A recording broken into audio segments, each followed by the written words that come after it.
2 words, Revo Fitness. Here's a few more. Simple, 24/7, reformer Pilates, body scanners, massage chairs, squat racks, free weights, pin and plate loaded equipment, no lock-in contracts, no bullshit.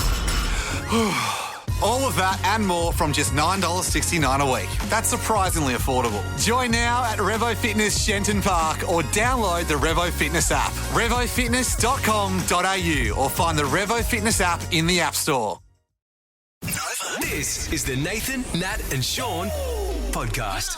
We're talking about hotels. Natalie tried to get back to her hotel and she couldn't get there. And then when she got in there, she couldn't get to the airport because Joe Biden decided to swing on by there. Apparently that's where he stays when he's in town. We're about to find out all the different things that can happen when you're staying at a hotel. Shaun, hello. Yeah, g'day fellas. Yeah, I kind of had the opposite with my hotel. I was in Kenya in 2010 in Nairobi and they had the elections on. Anyway, I'd finished my tour and the last night I stayed in a really crappy hotel. Yes. And the elections were corrupt, so people literally starting to get shot on the street and that. I've gone back to the hotel. The receptionist, she's literally just locking up. She's leaving. All the other guests are like, yeah, we're out of here as well. Security guards go, mate, not on my watch. And you're like, wait there, I just ordered room service. Yeah, I'm like, so what do I do? And they're like, well, mate, just leave the key in your room the next day. So I'm going, everyone's leaving the hotel because it's not safe. So then I'm going, all right, I'm out of here as well. So then I went to the airport because I was due to leave 7 o'clock the next morning. I'm like, I'll stay at the airport, don't care. Yeah. But the airport in Kenya shuts at 6 o'clock at night. So then I'm like a beacon out the front of the airport. So then I had to go across the other side of the road and sleep in the bushes that night. Bushes? And that was better than Shaun. And the bushes in Kenya. In Kenya, I'm guessing there could be things in the bushes.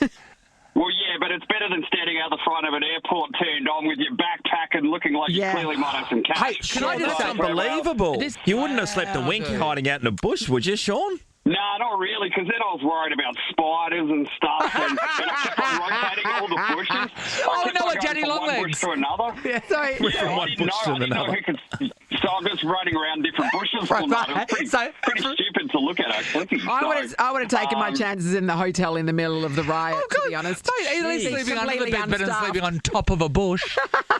That's extraordinary. Shaun, Loved it. you're a survivor. Well done. What a great story. Thank you. Lynn's in Ocean Reef. Hello. So my husband worked for a hotel group in Africa, and they had a lot of theft there. So they actually had to bolt the flat screen TVs down because some of the clients would actually come in, open their suitcase, put the flat screen TV, the kettles, the linen, and just walk out. Well, you know what? It's just like, I mean, it is more convenient than Harvey Norman. Yeah. That's true. You have to get That is bigger TVs. amazing. So because some people do, they look at what the Versace hotel was so gross in the Gold Coast. We've stayed there several times, but it was so funny, Lynn, because everything was on chains. Yeah, so the cushions on the couches they'd be like, in the lobby. they'd advertise a real Versace everywhere. Yeah, real Versace cushion, but a chain like the pens at the bank. Yeah. Yeah, it's crazy. That's crazy. Would you steal a kettle and stuff from a hotel? No, I don't even take the shampoo. Oh, Megan takes it all. The only time I've taken the shampoo and stuff is from the Nathan Hotel. I took it every day, and then rarely do I have guests stay, but when they do, they get like a little shampoo and conditioner and some Nathan Hotel It looks like you get your own merch printed. That's so funny. Oh, thanks, Lynn. Hello, Phil. Hi guys, how are you? Oh, good. Phil, blow us away. What happened at your hotel? So my wife and I went to Italy in 2012 and we're just sort of moving around using booking.com. We'd stay somewhere for a couple of days and then look up where to go next. So anyway, we said let's go to Siena. So we looked at this hotel. It looked really good on the internet. We get there, I'm telling you, it looked like Fawlty Towers and something out of the 1970s. It was unbelievable. Yeah. Anyway, they've got those really skinny lifts. You can hardly fit two people in them without your luggage.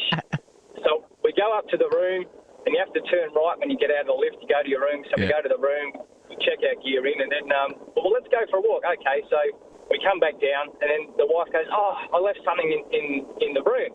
She goes, but I'm not going back up in that lift because she didn't trust it. Yeah. Okay, no worries, I'll wait here. So she goes up the stairs, and instead of turning the same direction to go to the room, because the stairs came out on the opposite side of the lift, she went the wrong way. Yes. Anyway, she goes to her room, or what she thought was our room, puts the key in the door opens.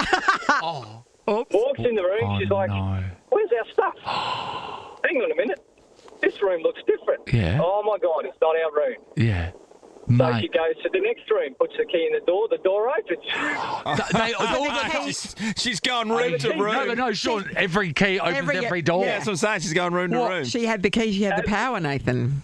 Absolutely, but she was a bit paranoid after that. So then when we're in the room at night, we're like, okay, we're going to push the dressers up against the door, we're locking our suitcases to the dresser, we're making sure no one could get in.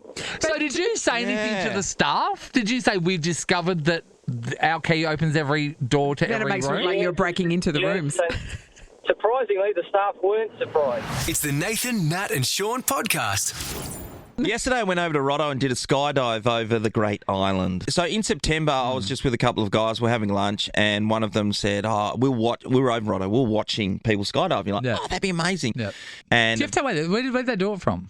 Down into the beach. No, where did they come from? Oh, you just go from the airstrip. Okay. Oh, right. I was going to say, because you get dropped to Rottnest, like, where's my car? No. And it's like, ferry back and then drive out. Catch an Uber to the hills. The airport at Rotto's hilarious. Take off from Rotto. Okay, yeah, there's a couple of helicopters always there and a few planes. You can enjoy joy flights for $65. And is there a command centre at the airport or anything? Like a little... No, that would come from the airport. So it's just like a landing strip? Yeah. I never knew Rottnest had a landing strip. It got underway in like 1947. I was reading the side of the wall. Okay, history. Yeah. And it's the shortest... It was the shortest commercial route in the world. Yeah, 19 kilometres. Perth to is Jandakot or Perth? It'd be Jandakot, wouldn't it? It would have been Jandakot, yeah. Hilarious. Anyway, so we went along to do it. It was one of those occasions where I was a bit nervous about it. The first time I've ever done it, I didn't really have a great time when I jumped out of a plane. I liked doing it, and I thought it was fun. But the guy that I was strapped to said he'd done it like nearly 1,000 times, and that you're always chasing the feeling of the first. And I went, okay, well, I don't need to do it again then. Well, why don't we just keep there? For me, I did know. I thought whenever I would do something like that, I think I could die now. And you do. You have to you have to realise that. While you're free falling, you are plummeting towards the earth. Yeah. Like you're anything like that. You're sailing. So anything extreme, you could die. So I knew that. But the one thing that I was shocked about, Shaun, because I've always watched it and I've always seen the videos, and I can see people's cheeks rippling and stuff. Jowls, yeah. But no one explained how windy it is. It's so windy.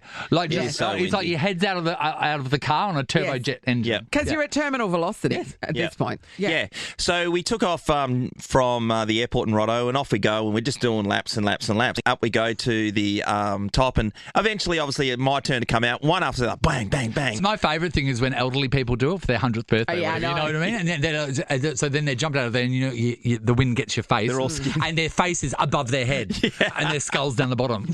I've got to say, Rottnest Island is the most picturesque thing I've ever seen in my life being up there. It is absolutely amazing. But before, and I had a great time, we landed safely, clearly, and it was all bloody brilliant. Before we got on, the instructor gets us into a room and they start asking us if we've done this before. Yeah. And I say, I've done it like 20 odd years ago. I can't remember much about it. I'm not sure if I had a great time. And one of our friends he's done it a number of times, and they said, how did you enjoy it? Did you have any problems? And he did have a problem once when he jumped out of a plane, because what happens when you're up there and you're strapped to your person in a lot of respects, the thing is when you get to the edge of the plane and the doors open, you've got to tuck your legs behind under the body of the plane, yes. Which kind of doesn't make you forward. Yeah. And so then you've got to really pull your arch back and put your head back before you fling out into the atmosphere. And they go, look up, and that's just a trick, because then that's the point they're going to jump out. And then you just jump out. And so he'd been up in the plane so long, like most people are, because you're trying to get to that altitude. He'd been sitting on his leg as it was, and he had a dead leg. So he's trying to jump out. He gets to the side of the plane trying to tuck his legs up. And he can't get it. He doesn't know where he's doing. It's just dragging him. Just dragging. Yeah, just dragging his leg, and he's trying to get to and they're trying to get him out the door, of course, and eventually, obviously, because they get to the point where he just... Essentially, they're like... But he couldn't feel his legs. They're jumping with a dead weight. It's so weird when your legs don't work, because I used to go through a phase here of I was really enjoying scaring people, and who was it working at reception at the time? Was that Abby Jelmy, maybe? Anyway, so someone was in reception, and I thought, I'm going to scare them. So she had gone to go to the toilet, and I took that as my opportunity to sneak into the prize cupboard. So I had to crouch on top of the cabinet and God, it took about 25 minutes. So what you were She went out waiting for a for little was break. her to come back and then have to open the prize cupboard for somebody. Yeah, so and I was you would probably be in there for biding your 25 minutes time. because she was on a break. So 25 minutes I'm in there in the same position, and then I was going to jump out and scare her. So then she opens up the door, and then I jump out and scare her, and she's like, ah! And I go to land on my feet, and my legs like, I literally just was on the ground, and I couldn't move them. The old dead leg. So I Gotcha. scared her, and also I was like, oh my God. Yeah, you had lost the use of your legs. What's happening? Mine's always my arms now. Yeah, laying me in bed. too. Like I can remember being fast asleep, and then I woke up and I'm like, oh my God, there's something in the bed. There's something in the bed. And so, And it was like, Shaun. I grabbed it and threw it out because I thought, oh, just get it out of here. And then, like, it was back again in a moment, and I'm like, oh my God, what is it? And it was my arm. So I'm like literally picking up my hand and tossing it aside because that's how dead it was. Molly, hello. Oh, my God. So I was in primary school. We were at one of those dreaded long assemblies sitting on our little carpet squares. And awful. And one of the boys in our class got a dead leg or dead foot. The assembly finished and he jumped up onto his foot and literally snapped it. I was going to say a second ago because I've noticed I've got 1,000 pins and needles in there after your leg goes. It's like your knee doesn't work properly. It's like it's because the nerve is being impaired. So it's not going to feed the muscles properly, and it's not sending information. So it doesn't back to your do brain the thing properly. that you need it to do. So that's what happened. He's wow. Could you hear it? No, you could see it. Like it was an obvious break. And Molly. We all lived in immense fear after those assemblies. Like we would stretch our legs out and get our blood moving again before we'd get up. How paranoid we all are when we found out about deep vein thrombosis. Everyone's doing Pilates on the plane, the compression socks we on. got those stockings. Amazing. Molly, that's a that's ripper. proper trauma. Rowan's in Bullsbrook. Hello. So I was watching my younger sister play at a country week basketball championship. Yes. And it was the final game, and I was sitting on the sideline on the ground with the legs crossed because there was no seats available. Yep. And then halfway through the game, the seat became available. So I was like, oh, sweet, I'll steal that seat. As I got up, I fell straight into the middle of the game and stopped the game for about a minute because I'd also sprained my ankle. I had to get medics to help me get off and everything. So you're watching a game and you sprained your ankle like that. Yes. Yep. And then I become the centre of attention for the game, on the final game too. I bet your sister was furious with you, Rowan. Furious. She wasn't too happy. She was quite embarrassed because she's like, all my friends told me that was my brother and they were laughing at me. So, Yep. Oh, Rowan, I would have loved to have seen that. Get up and face plant. Were you embarrassed? Oh, I kind of didn't know what was going on, to be honest, because it all happened so quickly. More I confused. kind of just fell over, looked at the roof, and I just went, what happened? Yeah. And then all the women are going around go, that's what happens when you man spread too wide. Yes, exactly. Thanks, Rowan. Natasha's in Armidale. Hello. So it was actually coming up to about a year ago now. Me and my partner went ice skating at the Coburn Ice Skating Arena. Yes. For a cute little date night. You know, I said to him when I was younger, I was really good at roller skating. I thought that the hobbies might translate.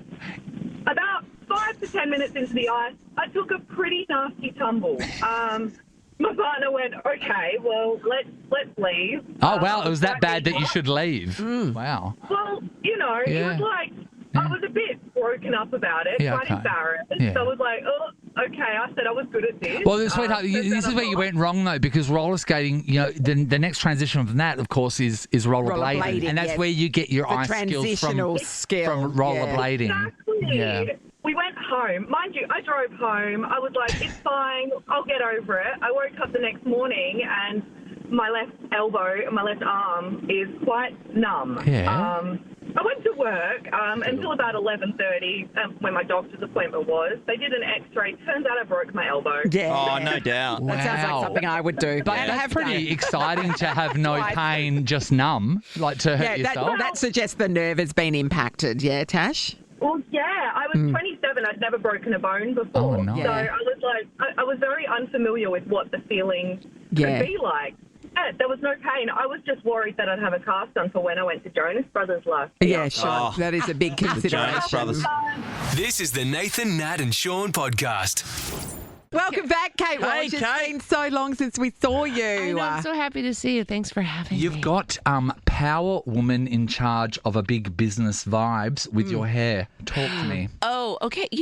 Well, it's funny. Because she had it cut, everybody, if you don't follow Kate on that was last year, wasn't it? Yeah. Yeah, I cut it I think last June. After a play I did in New York, I needed to sort of have a little distance yourself from that. Refresh. And then you remember that time where Britney shaved her head and attacked everyone with an umbrella, and you went, I want some of that. Yeah, this was basically my, beyond middle-aged Britney moment. It's just too late for a terrible sex video, so I had to just cut my hair off. So yeah, no, but I like it. I like it. I used to be blonde in the 90s when I was, 200 years ago with Thomas Jefferson when he was president. Never mind. It's a lot. I am all over the shop. The world is being in your position though when you make a change, because Shaun, everybody wants to comment about it. Not just that, it becomes news. Imagine getting a haircut and become news. How did your fans deal with it? Because it was on Perth Now. It was a story on Perth Now. Stop it. Yes, it was. It was. I mate, you fart and it's on Perth Now. Yeah, that's right. Yeah, it's true because I did fart and it was on Perth Now, and it was like, wow, she's just like us. Kate farts a trig. So how did your fans react to that? I think a lot of fans don't. I don't really look at it. I just occasionally see the comments. They're like, we just really miss the red hair. And I'm like, because a lot of them are kids and a lot of them never knew. But I started out as bleach blonde, a natural shade of blonde. Can I tell you why I know that? Some people say, how do you know? Because my mother and father were having a discussion about you over the break. Because I know you and we're friends. They feel like they're friends with you too. Yes. And they said, we were watching Kate the other day on the Drew Carey show. And I went, what? And she goes, I said, no, she wasn't on the Drew Carey show. She goes, yes, she was. She was Drew Carey's a girlfriend. And then they pulled up a scene on YouTube where you are at the fridge and you're erotically feeding each other chicken. And I was like, that is Kate, and you look like 12. That is, I never knew you were there. You were on that, and you were blonde then. Yeah, you're always Addison Montgomery to us. I know, that was my first kind of big gig, was playing Drew's girlfriend, and the whole bit and as if Drew Carey could have gotten you in real life. The whole thing was, you're doing all right. Kate, how's your summer been? My summer or my stomach? No, your summer. Because we've a little like, ooh. No, my summer is... It's going around, though. Everyone's got it. I lost a couple of kilos before I came back. Did you? Yeah. On the toilet? Yes. Oh, no. Did you sit on normal way or did you sit on the face in the face of your holding on? Holding on with your head on the seat. No, my summer's been great. We got back about 4 weeks ago, and it's been amazing. Like the beach. Come on, there's nothing better than WC. And then we went down to Denmark. That was really, I love it. Greens Pool. Yeah, it's gorgeous. This is my thing about you. I do think you should be made West Australian of the year. I really Thank do. You. But that's why I'm here, actually. But I don't think people realise that you live in Perth and you go and you have your life in Perth. So I want to know. I just want to know. What is the freeway exit that you take to get to IKEA? Do you know that? No, I don't. I know I've been to IKEA. I don't know what the freeway exit is. I'm sorry. That's Cedric Street. Cedric Street. Shaun, do you have a question that she should know about? We need to make a note of that. That she should know. What is the tower down at the Elizabeth Quay called that comes into a point? That's WA's biggest pride. I know, and I don't know it. No, we're not proud of it. It's the Bell Tower. It's the Bell Tower. Okay. But is that what... Yeah, what is the tunnel called? What is our only tunnel called? Our only tunnel. And this, you know what? And this is the thing. Should you be? Don't you know you whisper it? And that's so you can go out and meet your fans in the hills. Well done. Yes. Yeah. What is it? The Great Farmer Freeway. Yep, she's one of us. That's the citizenship test done. Kate, one of the things you've done a lot by going up north, right, Ningaloo Reef and doing all that stuff, and you talked about Rotto going down south. Out of all those favourite places, what's the go-to that you like the best? I mean, I love them all equally in different ways, like the children I don't have, or like my cats. Your 3 cats. But I mean, I love Rottnest Island. I love the idea that I could just hop on a ferry in 20 minutes. It's right there, isn't it? I can't believe that it's there, and it's so beautiful and pristine, and I love that everyone rides bikes, and that I just love it.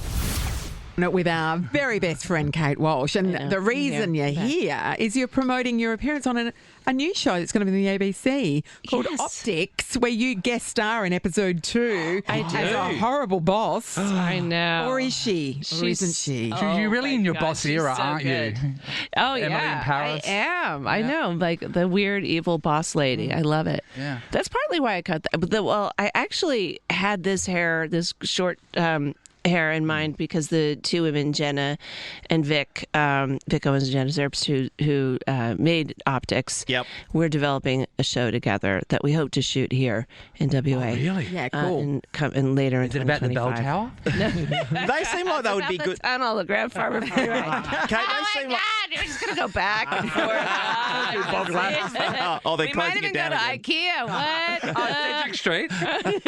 They seem like very intelligent in that their writing, I'd imagine their writing would be really good that you would enjoy. Oh my gosh, they're so good. And they're great improvisers too. Yeah. And they're just, the whole cast is amazing. Everyone. During COVID, people might be familiar with a skit that they wrote, which was about contact tracing, where they were Gen Zs doing contact tracing, showing the adults how to do it because, they're like, just check the snap map. It was amazing. And that's what really thrust them into the spotlight back then. Oh, really? And yeah. They do great stuff. They're both very, very good writers. Yeah, they're incredible producers, actors. They're just amazing. So I was really thrilled to do it. On the second So it's about crisis management. It's a show that's Optics, based on a crisis management agency. Workplace comedy, very funny. I'm very excited for everyone to see it. So it does. It drops today, right? Yeah, we're going to see that in the ABC, of course. One of the things, then, without giving too much away, right? You cry in it, and I was wondering about how good you are at just doing. I mean, that's Can what you you've done cry for a now? while. Is it a hard thing? Probably. The time is 8:30, and I'm here. I'll I cry. already have my morning cry. We cry in the garage before we walk upstairs. No, the crying. It's interesting because doing it in a comedy is much harder. And it's funny that you ask about that because an actress friend of mine here was like, just tell them, pitch that she doesn't cry, and I'm like, no, they wrote it. I get why, because the turn is so good. Going from how it goes to her in tears. So I had to work very hard to come up with some. What's your process? Oh, I throw everybody under the bus. I dig up. Do you think about death? Do you use eye drops? No, I don't. Don't you? They're your real tears. Yeah. Professional. Yeah. And Kitty you have don't to play do like that. No. Like, Have you used your fake tears in your personal relationship? yeah. Excuse me a moment. Exactly. A little You're bit really of upset menthol. me now. She's distraught, everyone. Okay, do you have to do it? Film that part more than once? Yeah, we did a few times.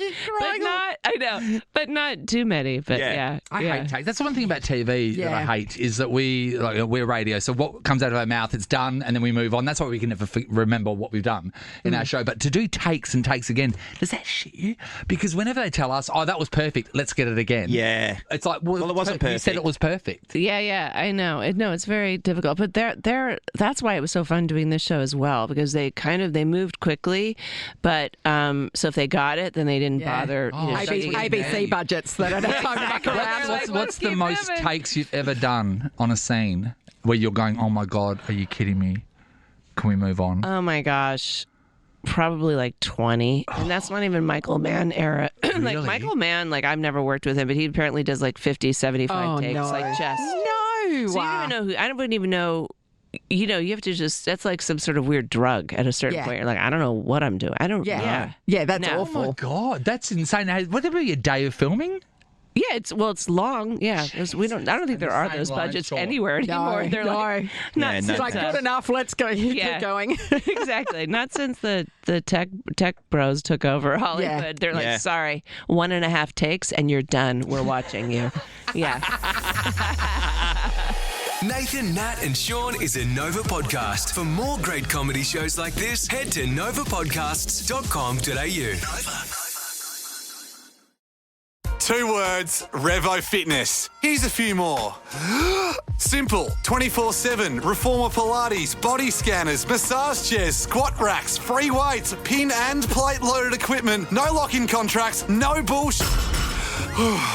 All of that and more from just $9.69 a week. That's surprisingly affordable. Join now at Revo Fitness O'Connor or download the Revo Fitness app. RevoFitness.com.au or find the Revo Fitness app in the App Store.